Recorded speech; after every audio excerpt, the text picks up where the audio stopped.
Olá, essa é a primeira aula do curso Ninja de Estatística Aplicada, com R para Ciências da Saúde.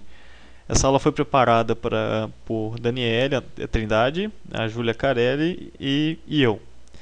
Ela faz parte do curso e é a primeira aula. Eu gosto sempre de frisar que antes de começar a trabalhar com técnicas estatísticas, algoritmos no R ou linguagem de programação em R, é muito importante a gente concentrar, pelo menos citar aqui alguns esforços em definir o que é ciência e filosofia da medida. Eu tenho lido por contato com dentro do mestrado, tendo a oportunidade de aprender coisas interessantes sobre filosofia da medida e algumas coisas que eram observadas no começo, no andar da carruagem da psicologia e que hoje são razoavelmente desrespeitadas. Para começar, eu vou falar um pouco das definições de ciência e trazer dois conceitos mais famosos. Um do Popper, do Karl Popper, que eu acredito que esse conceito se encaixa melhor em como a ciência deveria ser, e o Thomas Kuhn em como ela realmente é. Para o Popper, a ciência é um processo de conjecturas e refutações. Uma conjectura seria uma afirmação acerca da realidade, e a refutação seria uma forma de eu testar e pelo menos tentar refutar essa conjectura. Para o Popper, escreveu um livro famoso, Conjecturas e Refutações, em que ele tratava dos casos em definir o critério de ciência. E um dos alvos dele, ou pelo menos um dos objetivos para a demarcação de critério, foi a psicanálise e o marxismo. E para o Popper, dentro da análise dele, as teorias psicanalíticas e marxistas não eram teorias boas, porque elas não conseguiam ser refutadas. Ao espremer logicamente um marxista na parede, o marxista ele fugia utilizando uma terceira hipótese para não refutar a sua teoria. Para serem classificadas como científicas, as assertivas ou sistemas de assertivas devem ser capazes de entrar em conflito com observações possíveis ou concebíveis. Então, para o Popper, só há ciência se eu conseguir refutar minha conjectura, e o processo de ciência ele é contínuo. A gente nunca provavelmente chegará na realidade pura e simples, mas através de sucessivas refutações a gente vai nos aproximando da realidade. O Thomas Kuhn ele descreve melhor como a atividade científica acontecia, e já o livro dele principal já fez a estrutura das evoluções científicas, fez recentemente, se não me engano, 50 anos, no ano passado, e ele acredita que a ciência, pelo menos da forma com que é vista, ela se desenvolve através de revoluções. Então, ao invés da gente ter um processo em que a gente tem a conjectura e uma refutação, e a comunidade científica aceita aquele dado, a refutação da conjectura, como a gente precisa agora mudar a nossa teoria, o Kuhn acredita, e ele aponta com algumas evidências da atividade da comunidade científica, que algumas teorias elas persistem por mais tempo e elas só são abandonadas após algum tempo e existir uma série de confrontações daquele postulado, daquela teoria. Então, para isso ele define várias vezes, inclusive, o conceito de paradigma, em que seria a mudança dessas revoluções que acontecem dentro de um campo de conhecimento da ciência. Existem outras definições de ciência, como a do Mário Burri, que é um argentino, e do Lakatos. Eu só citei aqui porque você pode procurar na internet artigos e livros desses dois. Para o nosso curso, eu gostaria de deixar alguns pressupostos e algumas escolinhas que a gente vai seguir. A primeira é da lógica e da razão. A gente vai tentar utilizar, eu particularmente devo falhar milhões de vezes, porque eu sou um ser humano, a gente vai tentar utilizar a lógica e a razão durante todo o curso. Eu para explicar as coisas e a gente para entender os mecanismos lógicos de tudo que for feito. Eu coloquei aqui um exemplo que os primatas são capazes de usar a linguagem. Bozo, o chimpanzé é um primata, logo, então todos, pelo menos a tentativa dos nossos raciocínios terão ter um encadeamento lógico. Um empirismo, que é um processo de conhecer através das nossas experiências do mundo. Então a gente acredita em que é possível, pelo menos em certo grau, conhecer as coisas através das nossas experiências. O determinismo, que nós conseguimos estabelecer as relações de causa e efeito nos fenômenos da natureza. Por nosso caso aqui, a gente está usando a estatística e ela não aponta relações causais que acontecem sempre. Nosso determinismo aqui ele é um determinismo estatístico. A gente vai indicar a probabilidade de ocorrência de fenômenos ou de comportamentos. A objetividade, a gente não vai abandonar totalmente o conceito de objetividade, em que a natureza dos fenômenos pode ser verificada através de observações sistemáticas. Então a gente acredita que é possível a gente ter um certo grau de observação em que a gente, pessoas e observadores independentes, consigam chegar às mesmas conclusões. E nós vamos também acreditar que existe uma possibilidade de desenvolvimento de teorias. Essas podem ser formadas através do método indutivo e dedutivo. O método indutivo ele pode ser definido como conclusões gerais a partir de premissas individuais. A conclusão não é contida nas premissas. Isso é muito comum a gente ver o raciocínio indutivo nos artigos científicos, quando a gente tem a seção de objetivos, métodos e resultados. O pesquisador geralmente fala de uma particularidade específica. Então ele pode ali tentar inferir razoavelmente sobre um conjunto de dados e depois nas conclusões ele tenta fazer um link e fazer uma discussão num plano maior, um plano filosófico. Aqui tem um exemplo, por exemplo, do método indutivo, que é o Maluf, político, ele tem dinheiro em paraísos fiscais. O José Serra, político, tem dinheiro em paraísos fiscais. A conclusão que se chega com o método indutivo é que todos os políticos têm dinheiro em paraísos fiscais.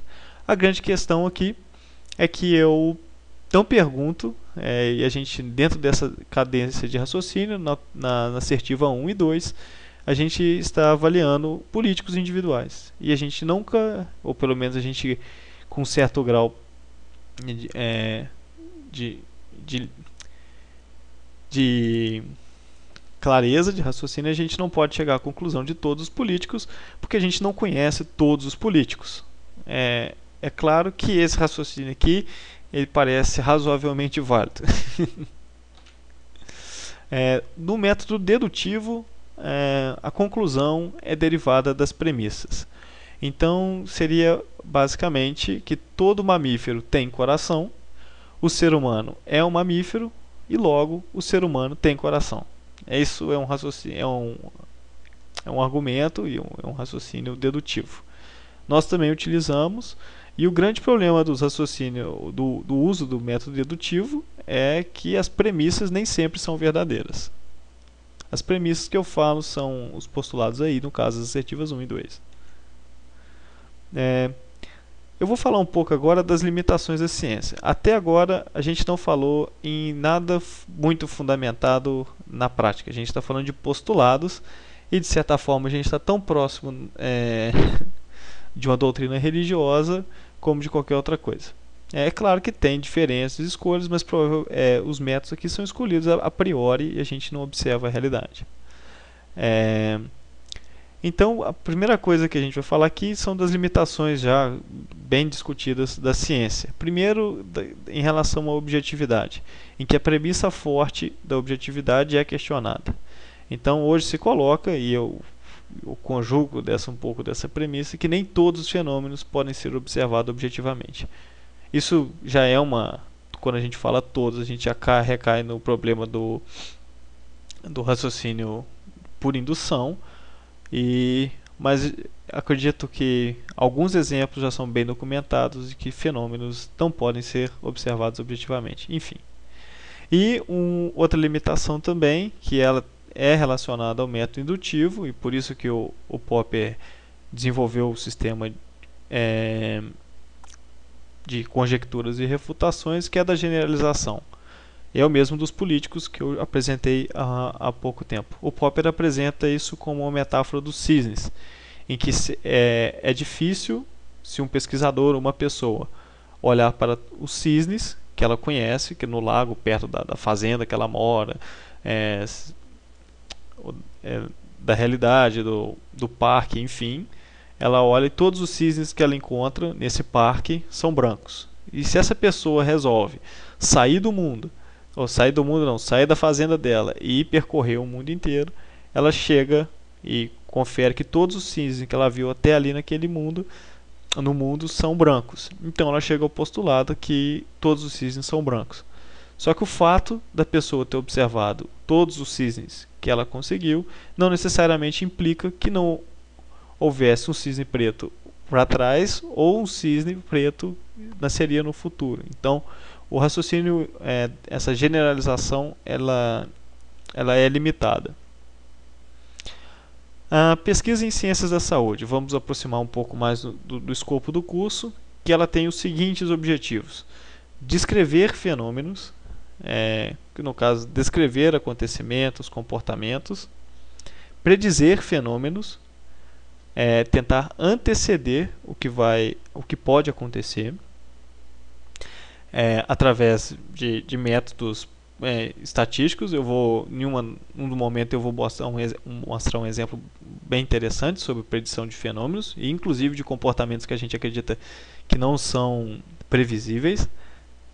A explicação de fenômenos, em que eu tento explicar a ocorrência de um fenômeno, que é um comportamento, e controlar fenômenos. A última parte, essa última dimensão, eu acredito que ela assume proporções éticas também, que no caso que eu conheço, eu pelo menos determino que eu sei do acontecimento específico de um comportamento que é causado por um fator X, eu posso tentar controlar ou proibir que esse fator X fique no meio. Aqui um exemplo que eu posso dar claro é que, se você sabe que drogas psicoativas têm efeito negativo, deletério no organismo do indivíduo, você pode querer controlar o acesso às substâncias psicoativas. A gente utiliza a estatística nas ciências da saúde justamente para tentar entender a realidade. Então, quando a gente tem uma descrição, a gente pode utilizar, quando a gente quer descrever fenômenos, medidas de tendência central, variação, alguns modelos explicativos de regressão. A gente pode tentar fazer predição de eventos através de métodos de regressão, por exemplo, e tentar explicar fenômenos, que eu vou dar um exemplo de uma técnica aqui, de um pedaço da estatística, que é a análise de equações estruturais. A medida em ciências do comportamento. Isso aqui acho que está um pouco enraizado na história da psicologia e das ciências sociais, em que se teve uma procura, pelo menos muito intensa no começo, de checar a validade desse mantra aí que eu coloquei, mantra repetido por muitos, que para ser ciência você deve utilizar a mensuração e o uso da matemática. Então os psicólogos, filósofos naturais e médicos no começo, na gênese da psicologia que eles chamam de científica, eles estavam, de certa forma, alguma parte deles e alguma parte da carreira deles, preocupados com como eu posso incorporar os números e a mensuração dentro de fenômenos psicológicos.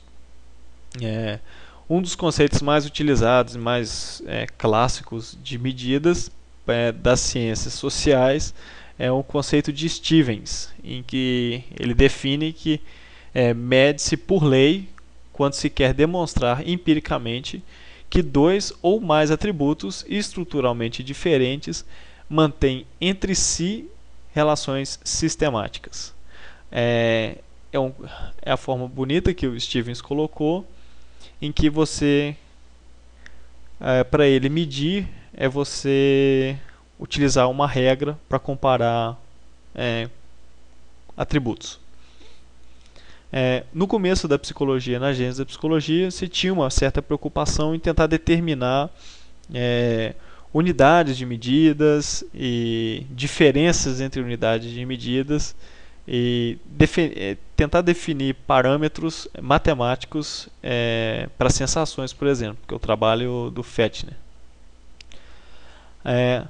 Dentro dessas medidas,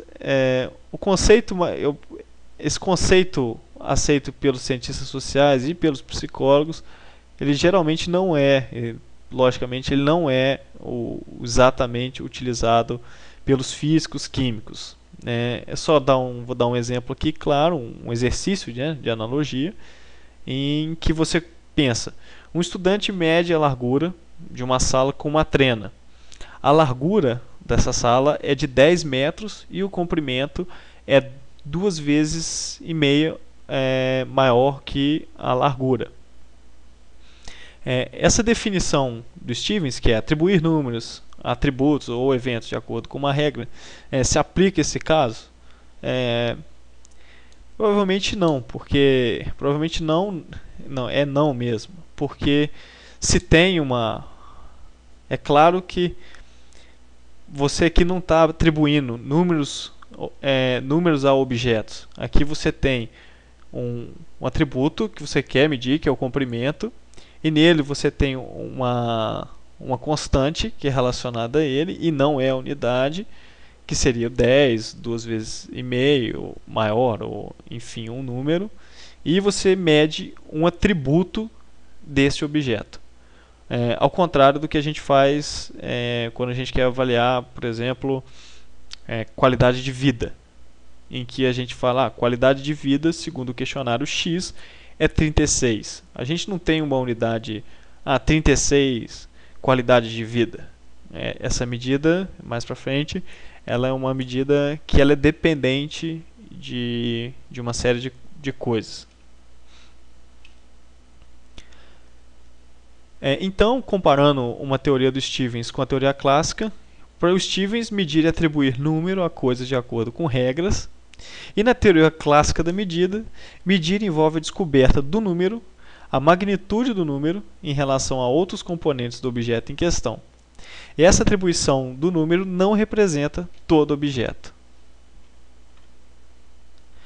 Então, partindo dessa dificuldade, a gente define que o curso acabou. Não, eu acho que a resposta não é não, mas a gente tem que tentar entender que existe essa diferença conceitual quando a gente usa o termo mensuração, e a gente pode utilizar, pelo menos tentar se valer de alguma tentativa de quantificar fenômenos, sim, e eu vou valendo-se de alguns cuidados. Então, quais são os problemas em mensurar conceitos psicológicos ou conceitos subjetivos? O primeiro problema que a gente deve se perguntar quando a gente está usando uma escala quantitativa é o problema da representação ou isomorfismo. O que diabos isso significa? É o seguinte, para o problema que você quer estudar, você tem que se perguntar, vale a pena usar números para descrever ou para predizer e tentar fazer alguma coisa? Essa é a primeira pergunta que você deve fazer sempre quando você for pensar em fazer e colocar um questionário em prática. A segunda é o problema da unicidade da representação. Em português simples, vale a pena só usar números para descrever um fenômeno, para tentar entender um fenômeno? Isso é uma pergunta que você deve se valer antes de começar a sua pesquisa. E o problema do erro da medida, que de acordo com as medidas que a gente tem, toda vez que você observa, já tem implicitamente alguns erros associados em relação à aferição ou à medida que você for fazer. Antes de começar essas pesquisas, se você estiver querendo validar a escala, você deve se perguntar se o seu construto é mensurável e tentar estabelecer se é a única forma de você mensurar e de qualquer forma, você tentando responder isso do ponto de vista lógico e filosófico, você também deve se perguntar se, dadas as limitações lógicas, você ainda vale a pena por aspectos práticos, porque tem várias escalas que elas enfrentam esses problemas e vários construtos, conceitos que enfrentam esses problemas e mesmo assim são utilizados pela utilidade prática. Vou falar um pouco dos axiomas da medida, em que a gente tem 3 axiomas que definem o quão boa é uma medida, uma variável que você quer avaliar. O primeiro é o de identidade, em que ela define o conceito de igualdade entre objetos. Então, são postulados simples. Então, A é diferente de B, eu posso definir isso, e B é diferente de A. Então, eu chego à conclusão, no caso, eu posso estabelecer esse tipo de relação.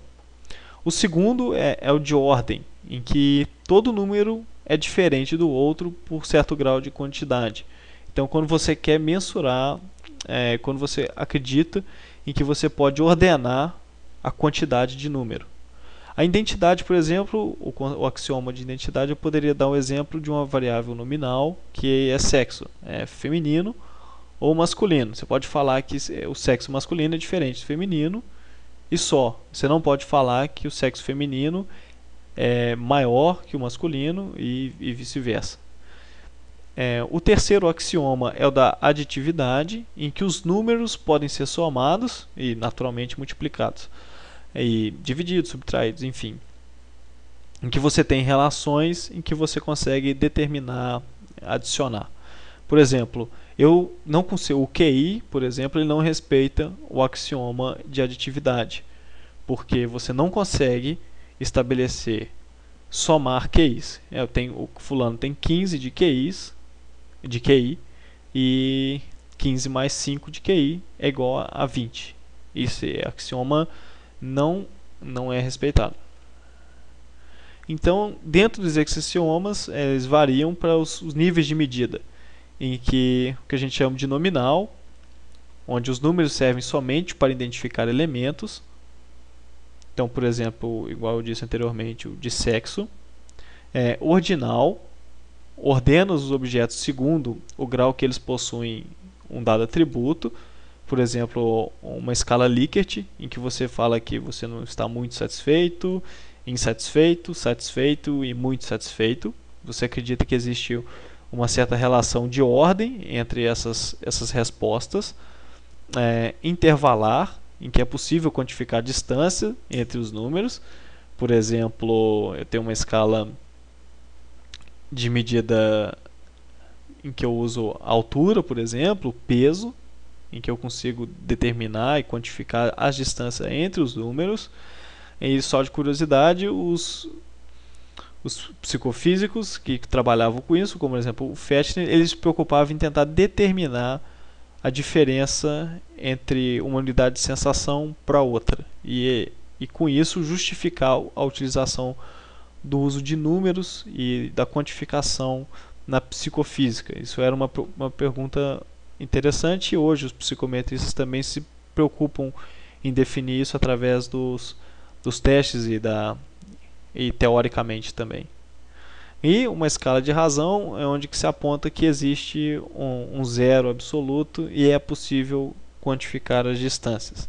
Essas escalas de zero absoluto, eu particularmente desconheço o emprego delas em construtos subjetivos ou psicológicos. Então, para terminando aqui, o resumão. Para ser científica, uma teoria deve ser falseável, que é uma conclusão dentro do pensamento do Popper.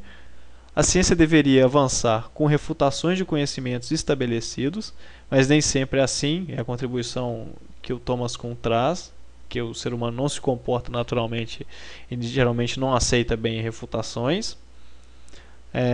A gente tem alguns ismos da ciência para trabalhar alguns pressupostos quando a gente está trabalhando com estatística e quantificação, que é o do determinismo estatístico, o empirismo, a objetividade e a lógica.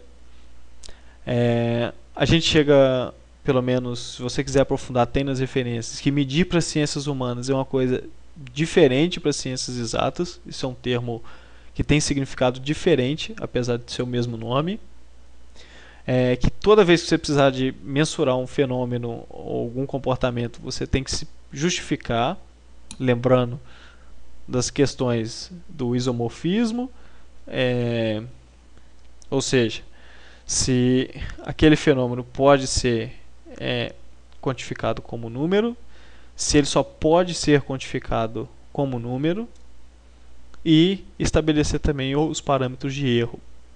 E a gente tem os níveis de medida, que é o nominal, ordinal, intervalar e de razão. Aqui eu coloco algumas referências, o livro do Popper, Conjecturas e Refutações, o livro do Luiz Pasquale, inclusive que utiliza o conceito de Stevens, de mensuração, um livro, se você quiser aprofundar sobre a história do conceito de mensuração, é do Michel, e a última referência aqui é de um projeto conduzido por professor William Revel,